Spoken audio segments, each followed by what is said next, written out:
My name is Nancy Dillette, and I'm an academic associate at Arizona State University and an oral historian, and today is Monday, November 1st. I'm joined today by Noel Stowe, who's chair of the History Department at Arizona State University and director of the Public History Program. And together we're continuing to interview Arizona City-County Management Life members for the ACMA Oral History Project. And today we're interviewing Niki Tope, who served as in ACMA for many years and also worked for the city of Phoenix.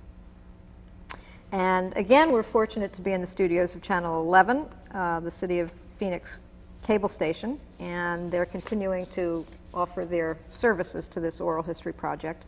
And we're documenting the stories of life members in order to share the values and principles of people who created the strong council manager form of government in Arizona. So, Niki, let's start with the beginning of your story and talk with us a little bit about where and when you were born.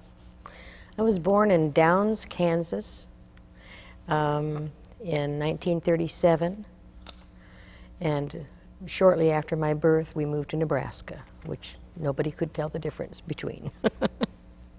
I lived there for 7 years and we moved to Flagstaff. So this is where I grew up, and this is what I call home. What brought your family from Nebraska to Flagstaff? They were an adventurous pair, my parents, and I had asthma as a child, and so they were told to come to Mesa, Arizona. Mm.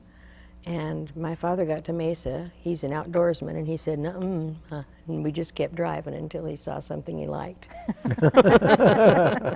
When he saw the mountains and the pine trees, he said, "This is it." And it was a good choice.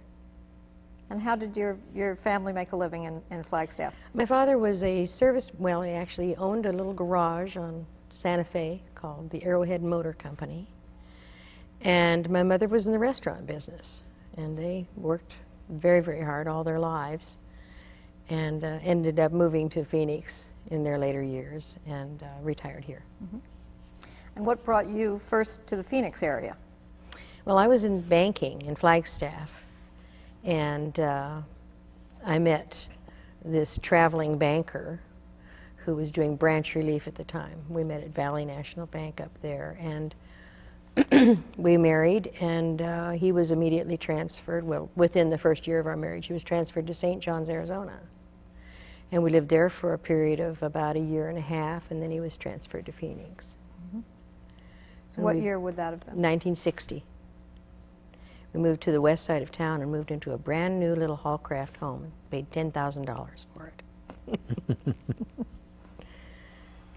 And did you stay in banking in the Phoenix area? I did for a while, yes. For quite a few years. Off and on, I did some part-time work during our children's earlier years and worked the Monday-Friday circuit at a couple of the banks and did some branch relief work in the Valley. Mm-hmm.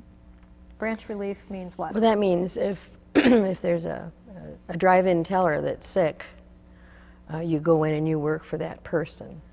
In fact, I was working for one of those persons down at 28th Street in Washington the day that Kennedy was shot. Uh-huh. I did that for a while, and then they opened a new branch of the bank at Scottsdale Road and Shea Boulevard. Hmm. And I was one of the 4 people that opened that branch and worked there for several years. And then what happened that you joined the League of Cities in 1970? I transferred, I left the bank in '65 and went to work for General Electric Company for 5 years. And I got caught up in they canceled my position with the company when Honeywell bought, and I was laid off. Mm-hmm. So I signed up with a personnel agency who sent me to the League of Cities. Okay. And what kind of, tell us more about the kind of experience you had gathered in banking and in General Electric that set you up for moving into the League. Well, in banking, I obviously the first thing that you learn is the customer service end of the deal. So that's a given in any profession, I believe.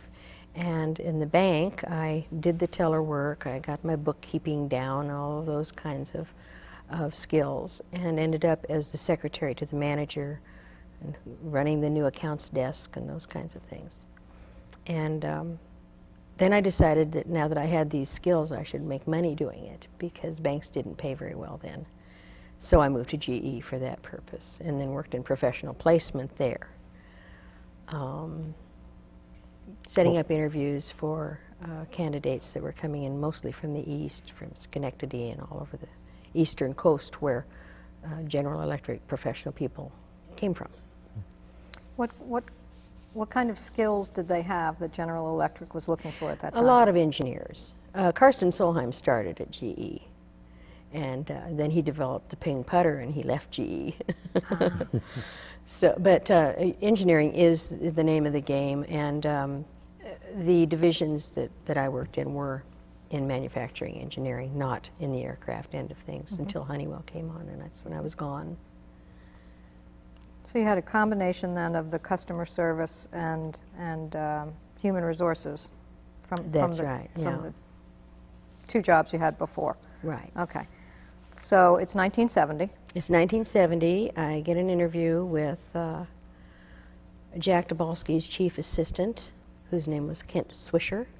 He's since moved on to, I believe he's in the Washington State or something, heading up a league there, but he interviewed me, and then he brought me back to interview with Jack, and he was looking for an office manager and supervisor for a staff of 6 office people. And he hammered me about whether I could fire someone. I said, well, if you know how to hire them, you don't have to fire them so much. So I think that's what I said to Jack that convinced him he ought to hire me. I was glad he did. Did they have somebody in mind that needed to be fired at that time? Actually, I asked that after he presented the job, and he said, yes, as a matter of fact, we do. And 4 days later, I had to fire her. Wow.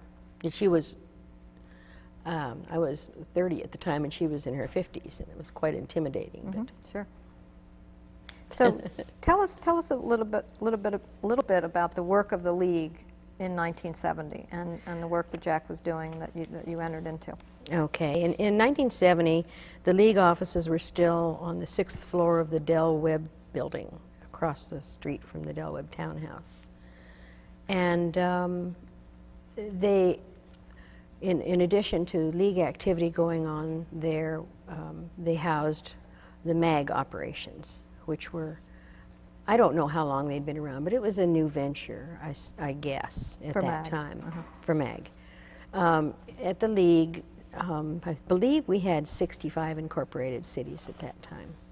And his staff provided technical assistance to all of the cities and towns in the state. And it appeared to me at the time that there was more focus on the smaller communities who needed the help more than the larger communities would. But there was certainly an interaction with the Valley metropolitan area and so forth as well. In addition to the technical assistance, he hired our existing executive director, Kathy Conley, out of college, and she began doing code work.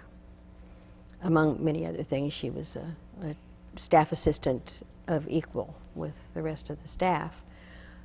But over the years, Kathy became the guru, if you will, of model codes.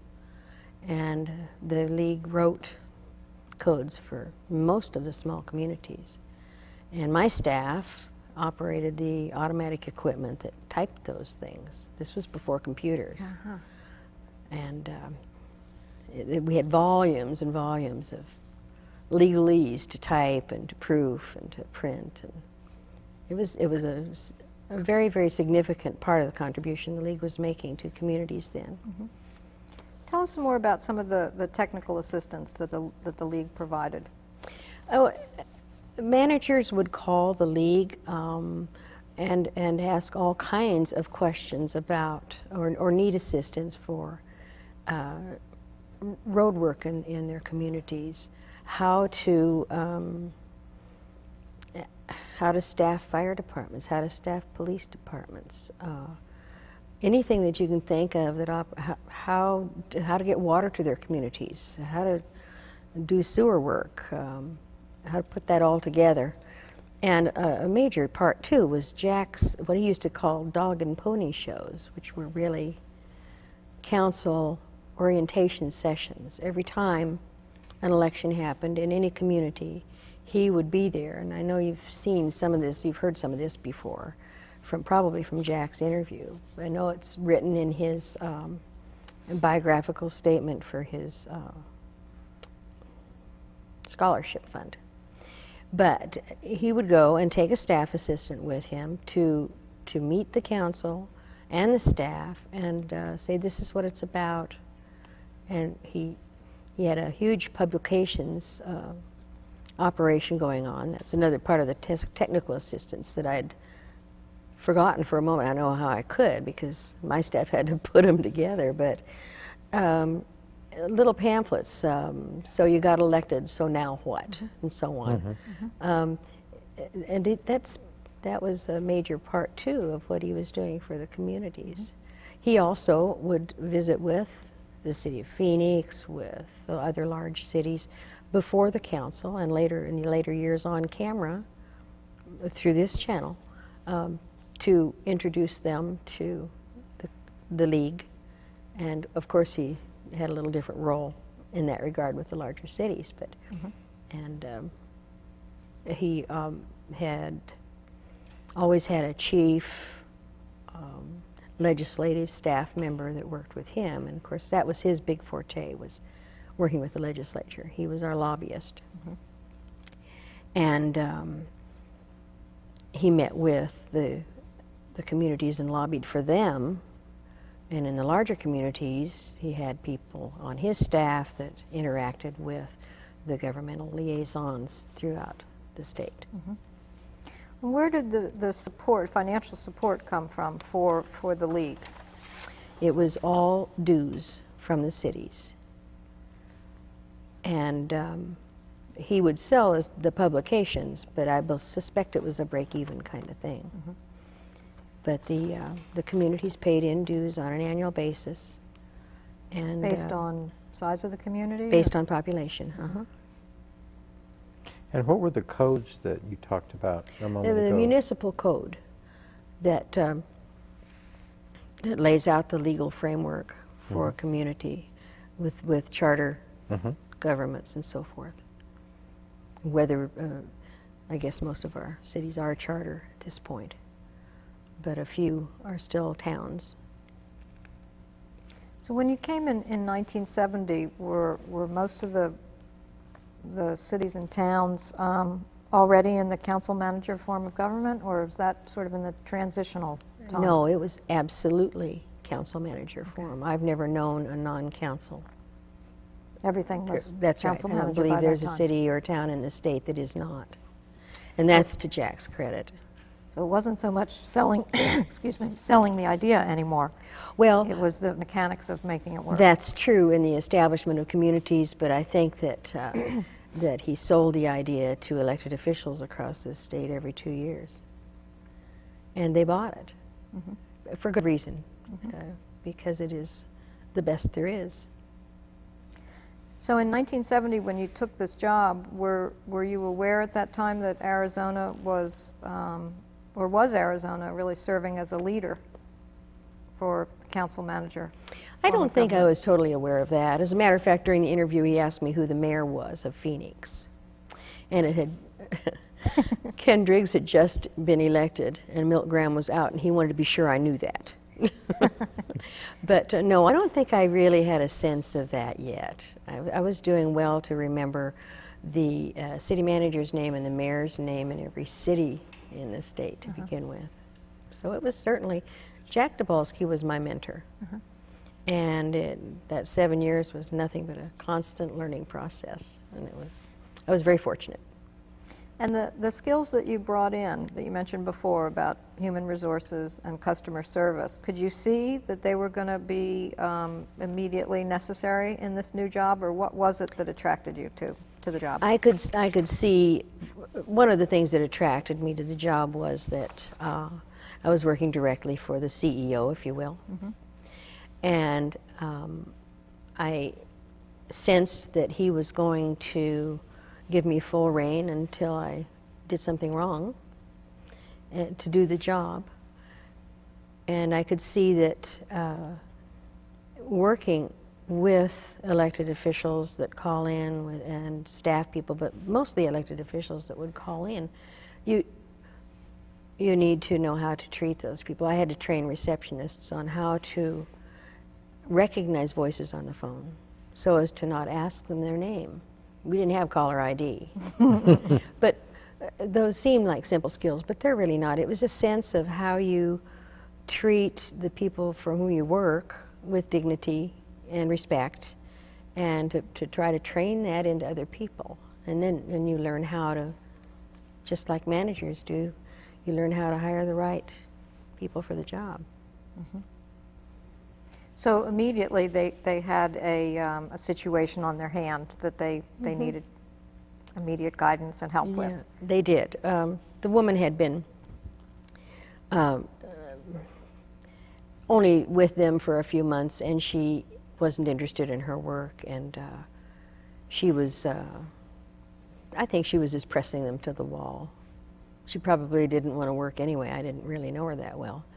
But I was still being trained. I got 4 days with Jack's, with my predecessor, to find out where the light plugs were. And this woman called in, and my trainer said, "You take the call." And she said, "I won't be in today." No, I had to call her. She wasn't in that one day, so the next day she made me call her, and I said, "We missed you yesterday, what's up?" And she said, "Well, I just couldn't possibly make it because my son's in from college, and I just needed to be here." And I said, "You should have called." She said, "Well, I just didn't do that." And I said, "Would you like to come and pick up your check, or shall I mail it to you?" And that was the end of that. And I hung up the phone, and I went into Jack, and I said, "Was that the one you had in mind? Is there another one? Or are there more?" I was lucky. It was the one. So did you immediately become part of the hiring process then after that? Oh, absolutely. Yeah. I was. I didn't hire the assistants, but I hired all the secretarial and support staff, yes. And what was the guiding philosophy of how you would do that? What was your style and what did you rely on? It was before affirmative action, in a sense, but and I used to go through personnel agencies a lot, clerical personnel agencies. And that was difficult because the league, being a public entity, could not pay a fee to a company, a search company. And it was hard to hire people at these lower levels and expect them to pay that fee. So word of mouth brought that along too. And I would interview 3 or 4 or 5 people if necessary until I found the one that I thought had the right skills and the integrity that was needed in that kind of work. I found a couple of things out very early on kind of stumbled upon these discoveries. And one was, if they had worked when they were in high school, and if they had been food service workers, they were, it was kind of like a 5% preference to me, because they knew how to deal with the public. So I learned how to come up with what those guidelines are for hiring people and with the right skills. Okay. And how soon after that did you begin, what was the relationship at that time, I guess, before you start doing your work with ACMA? What was the relationship between the League and ACMA? Well, I don't know, I can't remember the year that the ACMA was established, but the relationship between the League and not just Jack, but the assistants as well, was a very, very on the phone every day kind of relationship with city managers across the state. And they held, I believe back in those days, they only held one meeting annually, a convention, a conference would be the better word. And they would travel around the state because it was such a small group, and various managers would host the meeting in their community.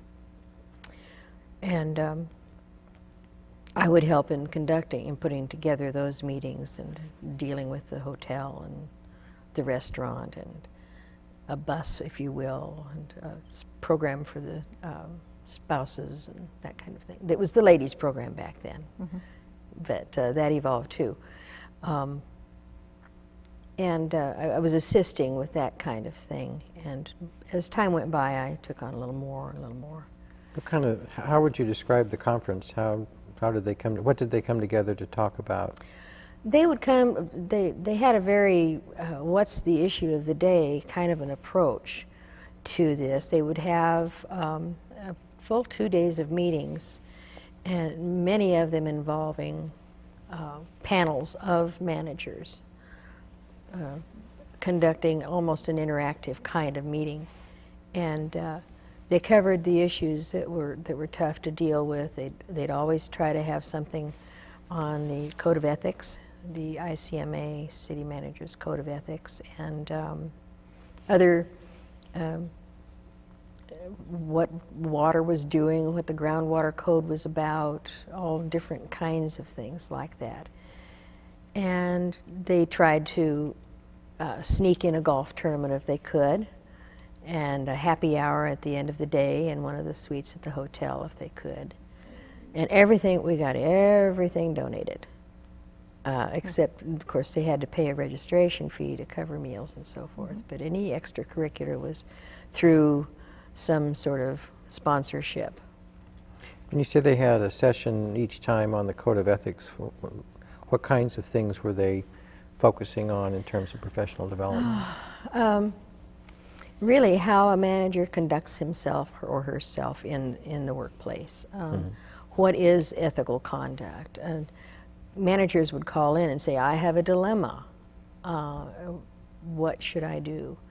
And they still focus on those. There was one in this month's newsletter, as a matter of fact, about a manager who transferred somewhere and then a better job showed up before his 2-year commitment was over. The fine line, managers don't accept gifts. They absolutely do not accept gifts. Sometimes if a company sends a box of See's candy to the office, they'll accept it and put it out in the middle of the office so that it's clear that this is just the gesture from the community that should not be turned away. But they don't take things personally at all, and tickets to events and all of that sort of thing are highly, highly frowned upon. And that's partly what they learn. I'm sure they must learn a lot of it in master's degree programs, but they learn it really in the workplace, I think. But sponsorship for an ACMA conference is given for the organization rather than to an individual city manager. So That's right. acceptable. That's right. We're kind of jumping across from city managers to the league conferences, but we used to send out letters requesting sponsorships to, I don't remember, over 100 companies, businesses, and ask them each for $50 to make sure that somebody didn't cough up 10,000. And that's the way it worked for years and years and years. It was hard work getting it out and getting it back, but it proved the point, and it kept everybody's feet to the fire, if you will. And that changed over the years too, but it's still collectively solicited, and the companies that give still get listings in the programs and all those acknowledgments that are necessary for them to participate in civic activity. So it's a two-way street, really, because they need to be doing that too.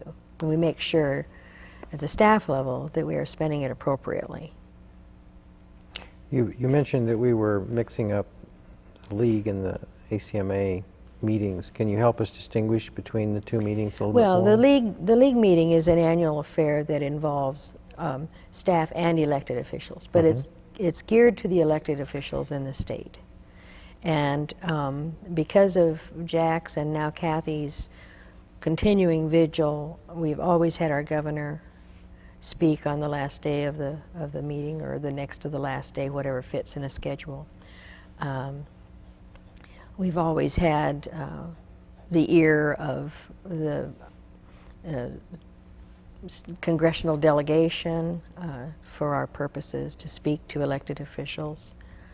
And then we've always had the resource of ICMA, whom you probably became more acquainted with through Mark Keene, who was heading it up when I was working there, for their resource in getting national speakers to come and talk to our people. And those meetings are so precious, especially to the smaller communities, because they couldn't go to ICMA, they couldn't go to the National League of Cities meetings because that was expensive. But we could bring it to them at their level. And we used to hold our meetings in Yuma, Kingman. Now it has to be the larger cities. But those communities just came all out for the league's members to show off their city and entertain them. And Art Doan was the mayor of Nogales back then, and he entertained us with mariachis and wonderful fiestas. It was nice. So that was much more of a formal and a learning experience for elected staff and elected officials. That's right. ACMA Primarily is elected. strictly for the city managers. You wouldn't have council members present at an ACMA. The No, purpose council would be to members not would have them probably there. be bored to tears with the kinds of issues that city managers, maybe they wouldn't now, that's probably an unfair comment, but the city managers' meetings were really geared to the city manager so that they could stand around in the hospitality suite and steal the cashews out of the mixed nuts and talk about things that are going on in their towns, and do these other people have experiences that they can trade on. And they can do that while they're still in the thought process before they get to the elected official to try to craft a solution. So it's So there. to a certain extent, it was essential that the city managers and elected officials were not there. That's right. That's right. Rarely was an elected official there. And with the city managers, the assistants or the deputies also come? Has that always been a part of this, or? They would also come to some extent. When I first I guess I'm really asking, are they welcome, and how, Oh, was it, absolutely, yes. was everybody included, or was it just the managers themselves? In the beginning, I think it was just the managers themselves. And the assistants put forth a little brouhaha about that early in my career with the league, saying we should be able to belong. And the managers said, you're right, you should. And so they developed an associate membership category.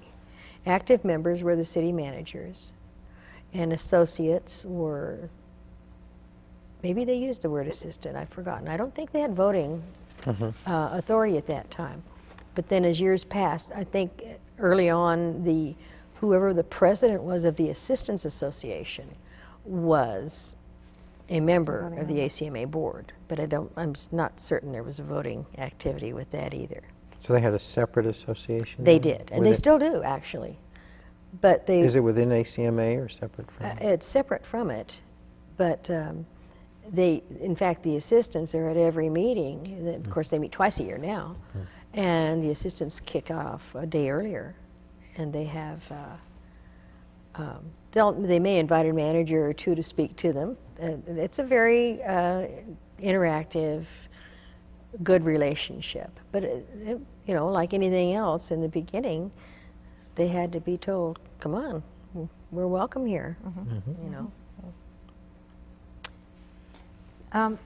Back to one thing, you talked about the recommendations that the League of Cities was putting out for small communities, especially.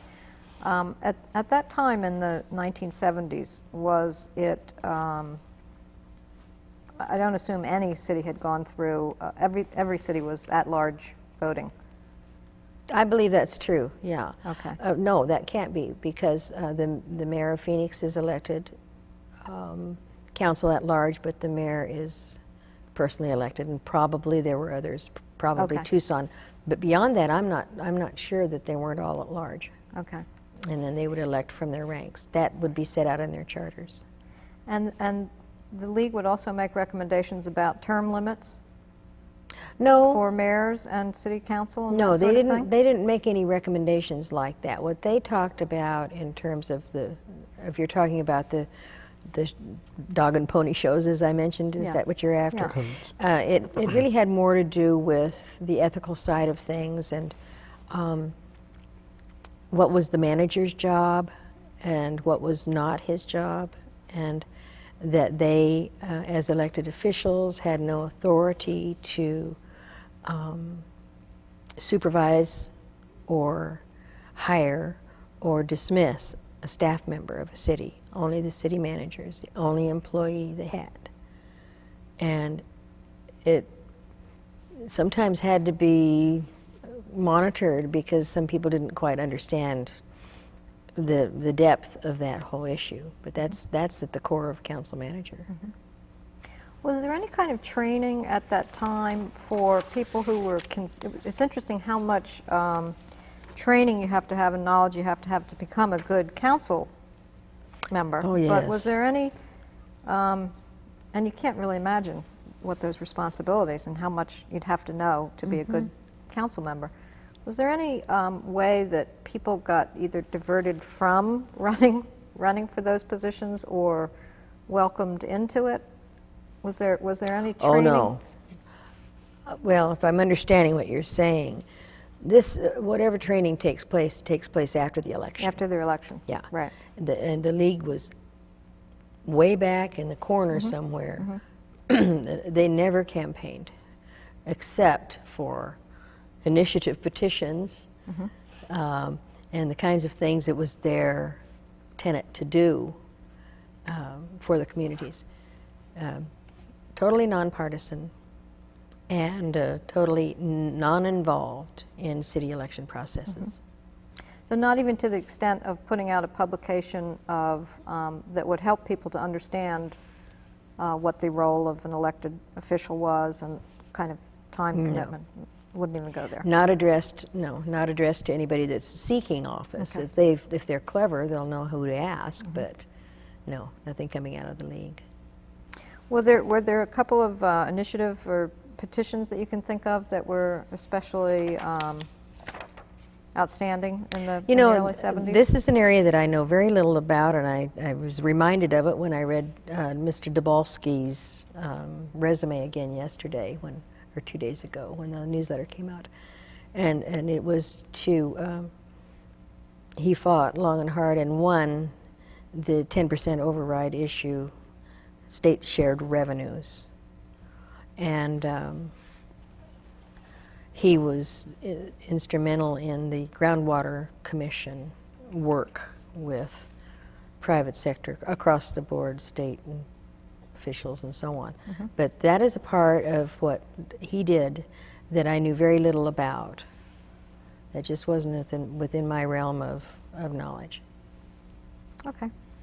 And when you first started to work for the league, how long into your job there did you also begin to work for ACMA, and how did you manage to do both of those jobs?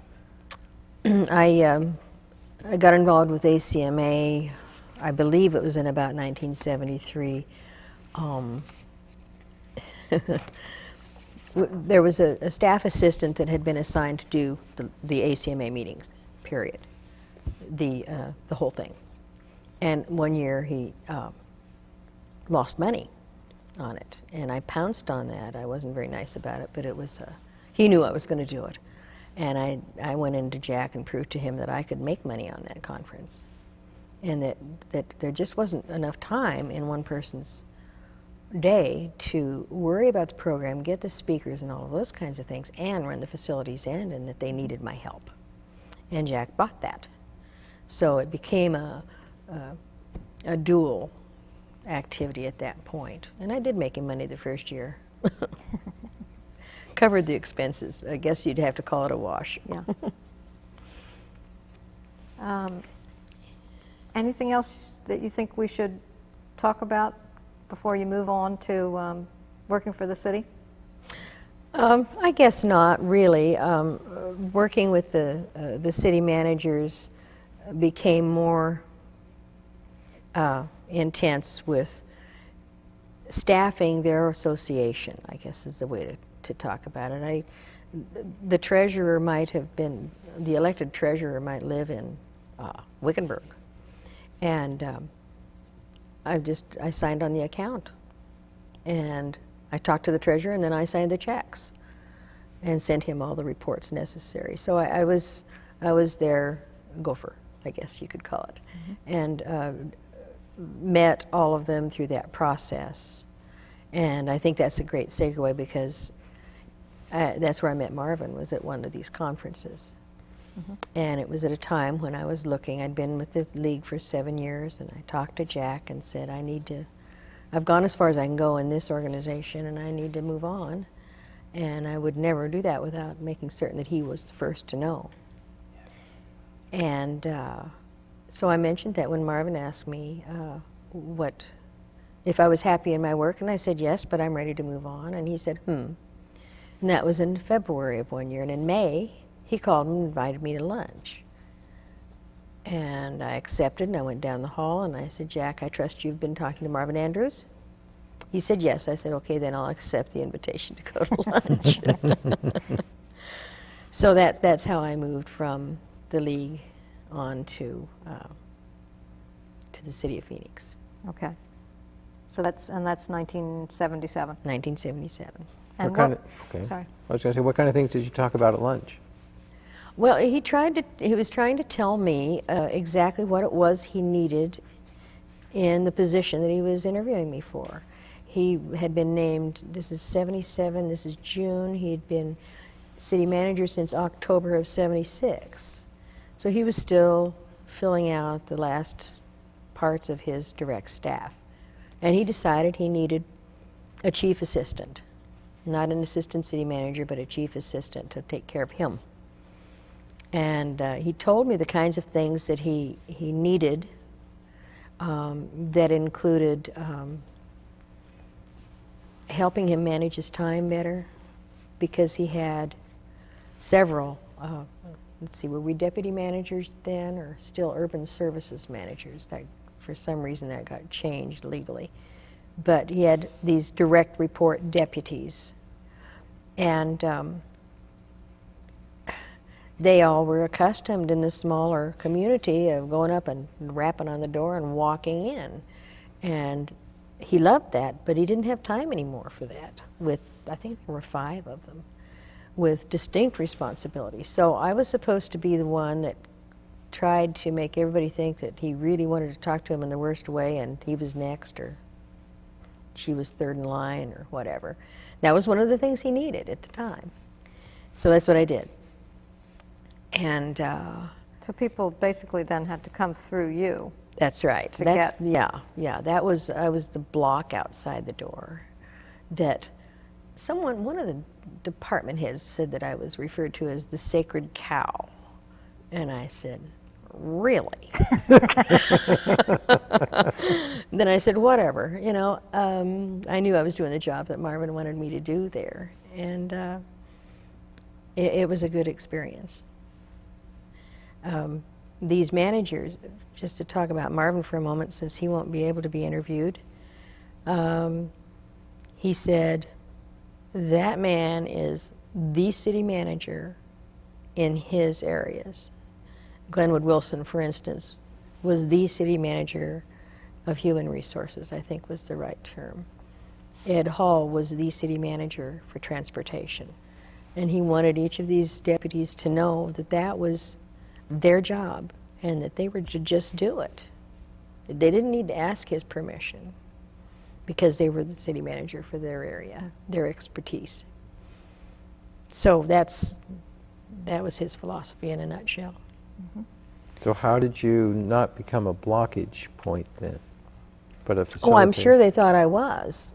No, I understand that, but I mean in terms of really trying to sort things out? How did you try and not be the block? I just understood their need to talk to him again, or I would make some suggestions about how they could get some information to him. Is there something you can tell me that I can pass on? And that worked quite a lot. And if I could tell if it was really urgent, I'd just say, go on in, I'll, and take the heat for it if necessary. But many times I could pose the question to Marvin, and he'd get out of the chair and go down and see him. If it was an issue that, how would I know if it was really a hot issue, Mm-hmm. So I just worked with these people and got to know them really well and got to know their assistants really well. And it's amazing how much assistants can do to take the pressure off at the higher level. Mm-hmm. Did your, not your customer service experience, but your human resources experience come into play when you worked for Marvin Andrews in terms of hiring staff for him as well? No, it didn't. In fact, Jack advised me that I would have to give up my supervisory job. And I said, well, it would be nice to take a break from it. And it was. But that experience came back when I ended up in the council office later on. And once you have that on your resume, you don't lose it. It comes back like riding a bike with new rules. You had mentioned before when we were talking about Marvin's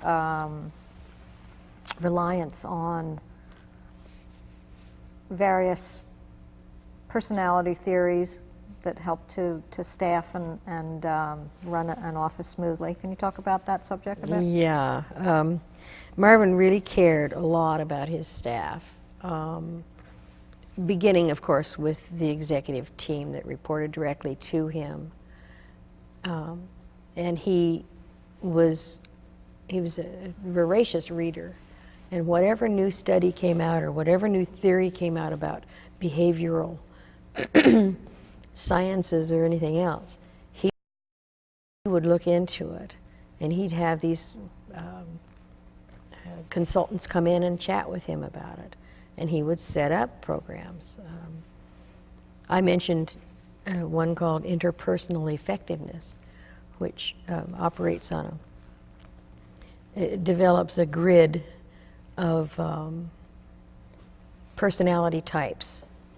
And I know that there are other studies that do the same thing, and they call them by different names. This particular one had analytical people and drivers and amiables and expressives. And the analytical people, it was a fascinating thing because they put together a couple of afternoon sessions for us, and we all filled out our little questionnaires. And lo and behold, the city manager was an analytical. And how frightening if he hadn't been. And to his immediate left were the drivers, and lo and behold, our budget director was a driver, and many others. And then down on the second part of that, the third quadrant was the amiable individual, which happened to be our city manager at the time. I mean, our city attorney, excuse me, at the time. And then there were the expressives, and that's where I was. There were only two other people there. One of them was a deputy manager who had been the Parks and Recreation director. And those personalities crisscross in communication patterns. And he had this uncanny ability to be able to fill the job with the right personality to get the job done. Because a driver would not have survived in an expressive category, if that makes sense. So as these new theories came out and as he read about them, he wanted to test them out and test them in the office. That's right. And with then, the staff. if it worked, he would offer it on through his deputies. He would encourage them to consider it for their department heads, and so on and so on down the chart. And then he would wait for the next one to come along, which I don't even remember the orders, but there was management by objectives, organizational development, the change masters, all of these, and that may even have been after he retired, a couple of those change situations, and we'd end up with a Civic Plaza ballroom full of people, learning that it's okay, change is good, change is absolutely imperative, and get over it, you know, learn to live with it. But he was always on the leading edge of that stuff, and it paid off, I think. Did he talk about that as a philosophy, as he instituted it, that it was a drive for efficiency or continued learning, or? He did. He spoke of that at every turn. How to improve the organization. He says if the organization is healthy inside, then you're going to do good work outside. And that was proven over time. And I guess the other thing that I don't remember that we focused on very much even before when we talked is that his ability and the ability of any city manager that keeps the lowest profile possible is going to be the more successful. If they need the limelight, they need to run for office. Managers need to make sure the fewer times their name is in the paper, the better off they are. And they will defer to a staff member at any level to put forth the necessary quote for a reporter. They aren't going to see this, are they? The person that's closest to the job at hand is the one that he will refer them to for the quote. And that's the way any good leader would do, I suspect. I guess that isn't news. So would you say the bulk of the kinds of things, we're getting back to ACMA a little bit, the bulk of kinds of things that the city managers would really need to address were concerned with managing or interacting with council members, and that very fine line between, you know, working for the city managers, but also having the knowledge of how they thought the council members should proceed on something. I mean, it's very difficult for a new council member to even find their legs and know, you know, what they're doing for a while. So it must put the city manager in a very interesting position, often. Yeah, it does. I'm not certain that the ACMA meetings had a whole lot to do with that, but and I'd have to speak at that from my experience with Phoenix, and that really is that once again, the staff people that are assigned, I'm really getting this out of order, I think, but assigned to various areas, the orientation process at Phoenix is just huge, because every deputy manager has a session with every new official, and every department head does, and then those people that work in various issues, the zoning administrator meets with them, and they're taught so much. It's just a barrage of information, and then it's reinforced as time goes on until they get their feet wet and pass on the things that are their areas of expertise to begin with, and focus on those that they need to understand better.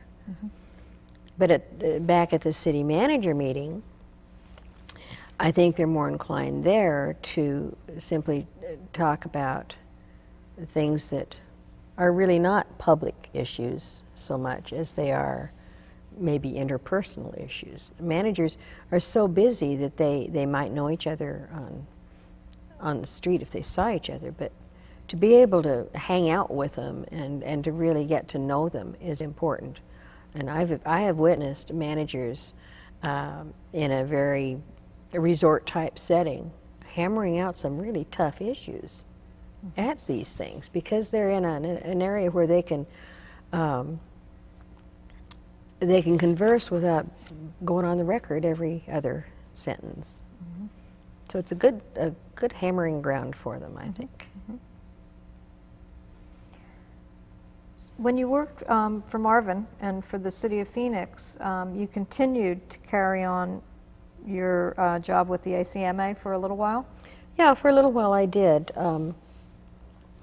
As Marvin, I suspect, in retrospect, that as he was trying to figure out what it was I was supposed to be doing, he decided I could go ahead and do that.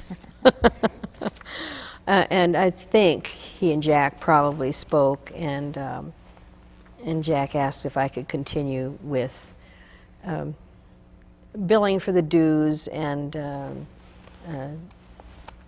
inviting new members in, making sure that they knew that they were welcome to join, and setting up the meetings for them. And I did that and I saw to it that any time I was going to be meeting with the facilities or something like that, I would do that after work, on the way home or something like that. Because I appreciated the ability to be able to transition out slowly rather than just cut the cord. So yeah, I did that for about 2 or 3 years. I'm not totally clear on how long that took to pass on. But it got to a point where my job was filled out to the extent that Jack needed to hire somebody, assign somebody from his own staff to do that. So And the reason that you could do that under the auspices of your new job with Phoenix, because Phoenix was probably the largest city. That's right. And you could just carry on that work for a little while. And one of the things Marvin did in strong support of ACMA was encourage as many people in the city that were qualified to join the association. And it turned out at the time for active members, he had 13 or 14 active members in ACMA. And he felt that was making a statement that Phoenix was on board with it. And this helped because he demonstrated through my assistance on it that was in fact the case, yeah. Can we move on to talking about the shift from at-large to district elections? I think so, yeah. I remember having a map of the city on the wall in my office area with all the candidates on it for all these districts for that first election. After we were led kicking and screaming into this system, some of us. Others of us that welcomed change, like our city manager, said, okay, here we go, let's do it right. And we had so many candidates. I think a couple of the districts had 18 or 20 candidates running for that first seat. And lo and behold, our incumbents all won in their areas, but they would have under the at-large system, and there's no reason why they wouldn't have here. Of course, there was some accusation about gerrymandering, which was totally false, but because we had to do what the Justice Department dictated that we do, and we made certain that the lines were drawn appropriately. Who led the argument for the creation of the district system? What was the argument at that time? Well, I really think Terry Goddard was, if he wasn't the absolute leader, he was certainly on board with that, yeah. And frankly, I don't even remember anybody opposed to it. I think it was just a time come. There probably was a very huge political campaign going on that I was totally oblivious to because I didn't think about such things. Whatever they want is what they're going to get. Once again, you know, the registered independent sits back.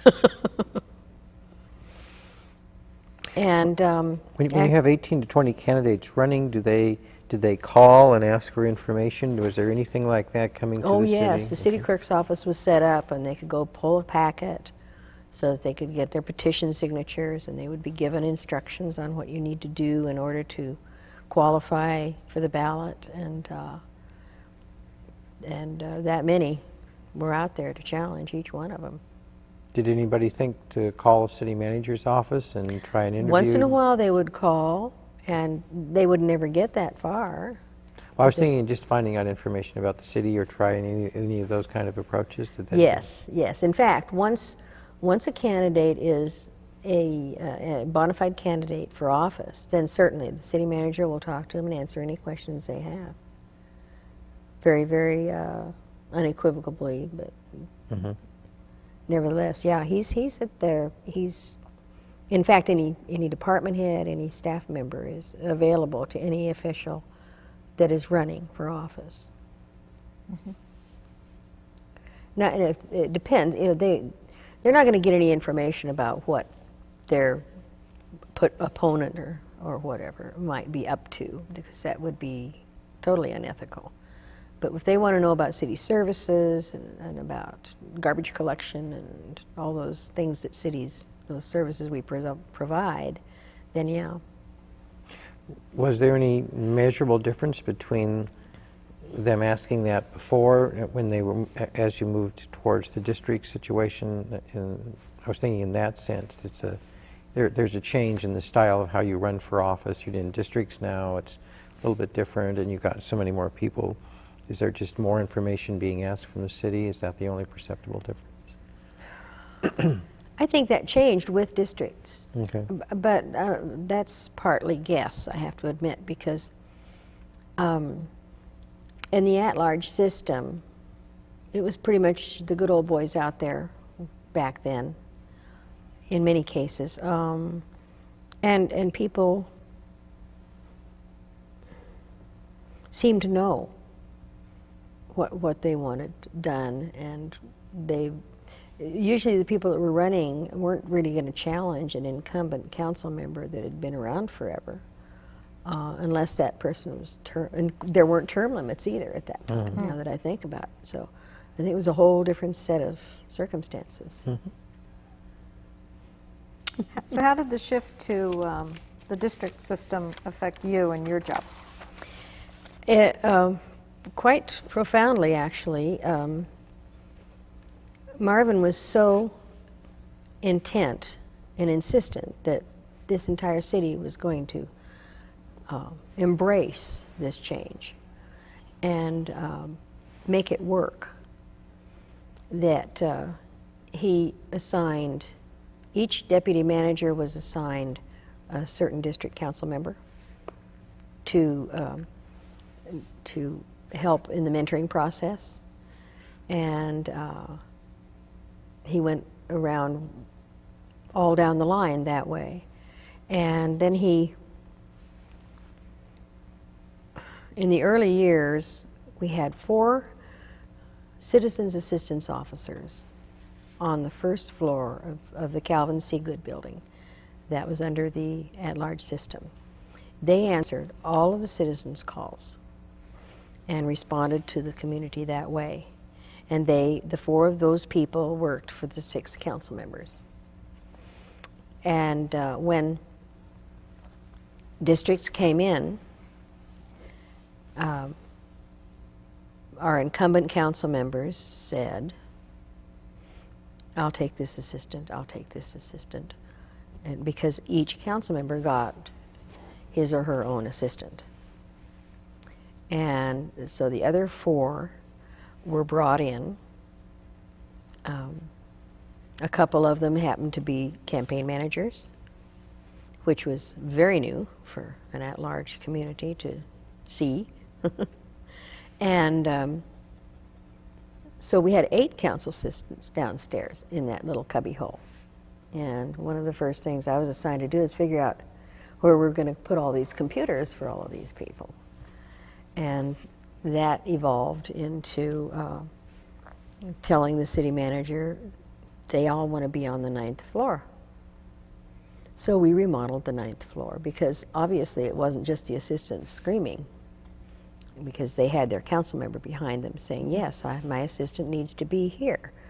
And a lot of people, I think, in the organization struggled with that a little bit, because they said, we've been answering these questions and dealing with these issues before, why can't we now? But of course that was part of the whole element of change. So we remodeled the 9th floor of that building so that every assistant sat right outside that council person's office. And about that time is when Marvin, I used to organize his department head meetings. And we met downstairs in the basement under the council chambers once a month. And we were sitting at that meeting, and Marvin said from the front of the room, "Niki doesn't know this yet, but I'm moving her out of my office and into her own office, and she's going to be my district liaison to the city council." He was kind of a shy guy, you know. He just, that's how he did it. And so I moved over across the hallway and started making myself acquainted with all the council assistants and answering their questions and carrying their message and trying to facilitate communication in that way, helping them with follow-up on their constituent calls. I ran their computer printouts of how many they had. They felt just compelled to demonstrate how many calls were coming in that never had before, and that's probably very, very true, because suddenly the citizens had a sounding board. They had somebody they knew who to go to. If the sewer didn't work, they didn't have to call water and sewer anymore. Mm-hmm. So I had a pretty bona fide job there, and I did a lot of follow-up on constituent complaints that the council assistant couldn't or wouldn't deal with. I got them, and that evolved as we went along. And before you know it, I was there. Well, let's see. Council assistants were non-protected, non-civil service, appointed people, which meant they served at the pleasure of the council member. So I needed to teach this group of people the ethics of council manager form. And what you don't do, you don't instruct a staff member to do anything. You go through the process. And as a result of all that, I ended up being their official supervisor. I had no real authority. But when a council member is elected, he comes into me and he says, "I want so-and-so to be my assistant." Okay, do you have a resume? Can we take a look at that, see if there's any qualifications? Okay, if they wanted them, they got them. I might try to talk them out of it, saying, "Let me tell you the kinds of things this person's going to end up having to do. Are you sure they want to do that?" Mm-hmm. And they always would say, "Oh, absolutely." And then there was more than once when they would come back and 6 months later and say, "You got to get rid of that person for me." So it was my job then. We weren't, as I said, bound by civil service. We didn't have to document anything. But I did anyway, because it seemed like the right thing to do. And I would get them to, I would try to work with these people and see if we couldn't correct or get them back on a right track or something, because these are people too. Just because they're not in the system, it didn't seem right that we treat them that much differently. But in the final analysis, if it didn't work, I would have to ask them to leave. And I got to the point where I could get them to resign first. I don't know quite how that happened, but after a while, the message got out there to them, I guess. And I became a barracuda again in some regards. But most of the time it was a good experience, and a lot of people came through that system. And not one lawsuit was ever filed to the city manager about a disgruntled ex-employee. Mm-hmm. And I just wanted to be sure that that didn't happen to that city manager. That was in the later years. Mm-hmm. But back to the early years with Marvin, I worked in the district liaison position for until 1985, and that's when I was invited to go over to the council office as special assistant to the council. That's really when the supervisory part started. So that was a shift away from the city manager's office then? Yeah, it was a Completely. shift away in direct reporting. Well, everybody still reports to the city manager, but that was the shift to the focus on city council. Gotcha. Did you have counterparts in other cities that Sort did of. what you did? That Yeah, sort of. I don't know. Because Phoenix was the largest, I don't know if they had someone specifically in that spot.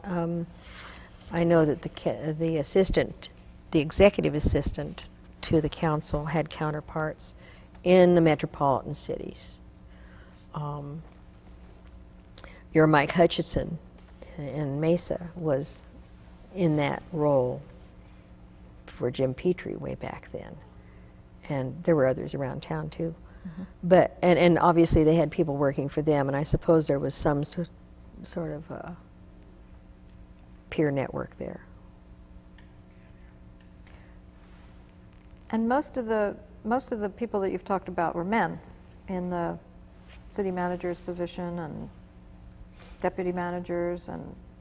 That's right. Our first deputy manager was Cheryl Scully, woman, at that level.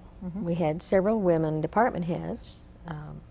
The city clerk, which is typical, they always give the clerk job to the woman.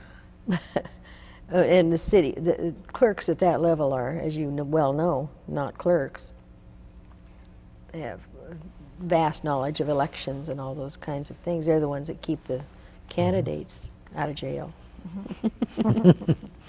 But let's see. As I said, several department heads. There was a woman legislative liaison on Marvin's staff early on. And then down in my level, in the management assistant level, there were women all over the city. That he was very, very supportive of all that, and the internship program would bring in a lot of wonderfully qualified women that are still there and moving up the ladder. And I used to have lunch with some ladies, and one was the man one, as they called a management assistant one in the manager's office, and one was a management assistant in the mayor's office, and one was an assistant budget director, and they're all deputy managers and department heads now. So this institution of Phoenix supports women a lot, and minorities. When did the affirmative action take place, and how did that affect things? I don't even know exactly when that happened. I think it was on the horizon while I was still at the League. We started looking very closely at how we hired people in the last 2 or 3 years of my tenure there. I went in one day and told Jack I wanted to dismiss a woman who was our Xerox clerk downstairs because she was stealing and so forth. And he said, "Oh, I don't think you better do that because she was a minority." And I said, "Well, okay, I'm writing letters. It's in the file." And a week later, I went into his office and I said, "She just killed her husband last night. Threw a flower pot at him, killed him." He said, "Why didn't you fire her?" But it was out there even then. We were very, very cautious about how you go about things, and that's really where I learned documentation and the good with the bad in the file, and from then on in, it's been steadily getting better, I hope, even though affirmative action, as it was known, has changed. Talk to us a little bit about the kinds of characteristics that you saw in city managers that made them effective city managers, and how that's different from a council member. I'd have to put integrity and ethics right at the top, and I don't think I can list one over the other. I think that's a slash word. Obviously, their skills are well proven and demonstrated in wherever they've been. Flexibility, the ability to change with the times, and vision. for what's right for next. I just think all those things are absolutely imperative for a city manager to do well. Mm-hmm.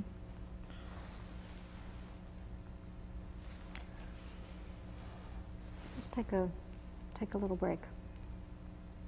Okay. Just want to gather our thoughts. Life of a city manager. Okay.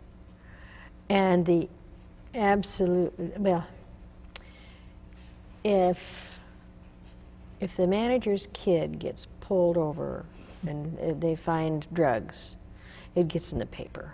Okay, we are recording. Okay, thank you. Okay. Okay, we're going to just follow up with a couple more questions. One of which was about the role or the qualities of a deputy manager. Yes. Or assistant manager. The deputy managers, as they're known at Phoenix, over the times has they've taken on a specialty kind of a role. I think that the city manager looks for particular expertise. He will have a deputy who is an expertise in finance and investments and all those kinds of things, and another, as I mentioned, just Cheryl Scully is as the deputy manager has a lot of skills, but she's so well ingrained into the downtown improvements and the vast changes going on, bringing in the universities and the sports teams and all that. So as time goes on, I think the deputies are looked to for specific areas of their own expertise, their own specialties. Okay. What were the other things we were going to talk about? There was another one. Oh, you said about changing ACMA. Yes, we've talked about the cities become more complex, and so we've seen districts, and you've talked about more managers, the deputy managers, and kind of spreading things around here in terms of authority. How does ACMA rather, and the league, how are they changing as the city's changing here? I would almost have to say in tandem. I'm sure I don't know what the league's up to these days, but I'm sure they're very, very tuned in to all the change that's going on across the state. And of course, they have issues to deal with new communities out there suddenly saying, I don't want to be Phoenix, I want to incorporate. And back to the league for a brief moment, they're the ones that these communities go to and say, how do we do that? So they have those issues, and the growth across this valley as something that they would fall into. And then the moment a new community is incorporated, they need a manager. So it's back to ground zero and start over again in many instances. And the one thing I wanted to say overall about city managers is that all people aren't equally equal. In all fairness, the city manager's private life has to be open to public scrutiny, as any public figures should be. But especially in the smaller towns, I think it's imperative that they have very, very high moral codes, and that all their family members have very high moral codes, because the community looks at this person as their person, and that's just one more thing they need to be thinking about as they do their jobs as managers. So they need to stay out of the headlines for a number of reasons. Yes, for any number of reasons. Yes. I was thinking as we were talking about that, and you were mentioning smaller cities and whatever that exist. The cities, over the time that you've been involved here in the Valley, have grown together. And is there anything to think about with you on that is in the relationship between the city manager's office here and the other city managers in the valley? That would have changed as the cities become contiguous to one another, and what kind of relationships developed there that were different from before? The metropolitan cities operate through a couple of different areas. One would be the legislative liaisons in the valley communities, which would be clearly on the league side of the board if you wanted to. But then there's the Maricopa Association of Governments, which is the other arm of elected officials who try to work in concert with one another for regional success. And they struggle and they fight and they somehow work it out. I am a strong believer that they'll finally work out things as they go along, and we've seen it happen many, many times. There's a group of the lobbyists, if you want to call them that, the legislative liaisons, that meet quite frequently together, and they talk about what their council wants this and so on and so on, and they try to craft responses to the needs of the communities together, because it's always better to have a consensus than divisiveness, and they work on that all the time, and that is different than it was then. Within the city itself, is that going on at the level of, I'm going to get this wrong, but department heads? I was thinking, is it going on that level across the valley here, is in particular areas as well, beyond just the lobbyists and with MAG, that's going on at that level too? In other words, are the city managers or the deputy managers across the valley talking, or department heads, or where are those kind of relationships being cultivated as all of this grew together? You know, you bring that up and I can just see this web of communication, because on the west side they have West Mark, I think it's called, and it's all the West Valley cities that are saying, we're here too, and there's an East Valley coalition, and some of them wanted to secede from us for a while, and I think that's going to work itself out too. And I know that the water guy here must talk to the water guy there, or water gal. I shouldn't say that way. But I really don't know. I just have to assume that that's what's going on today. I think that's what has to go on today for this valley to survive and for everybody to win. I think web's an interesting way of thinking about it. I had another question, and that was, you mentioned when you first took the job, you weren't aware at all of the city, the council manager form of government and the role of Arizona and unique position. But over the years, as you were part of that process, were you able to get a perspective on how Arizona and how the Valley, the kind of roles that the Valley played nationally, and the kind of reputation it began to enjoy? Yeah. I guess in a peripheral way, I have seen a lot of that. I know that at the League there is an association of League directors nationally. And I presume Mrs. Connolly is involved in that. Jack certainly was, and it's a very valuable tool to help them and to. But the League activity, at least in my experience, wasn't across the board across the United States.